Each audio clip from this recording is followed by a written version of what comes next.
వాళ్ళ పాపం పండింది. నువ్వు చెప్పిందే నిజం అప్సు. రాజును ఎవరైనా ధిక్కరిస్తే ఇదే జరుగుతుంది.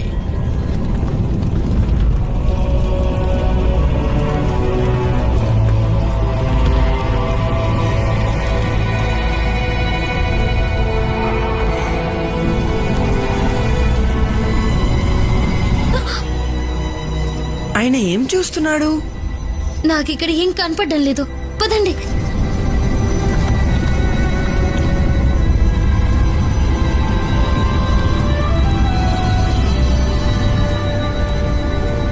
మేము ముగ్గురు మనుష్యులను బంధించి ఈ అగ్నిలో వేసితివి కదా.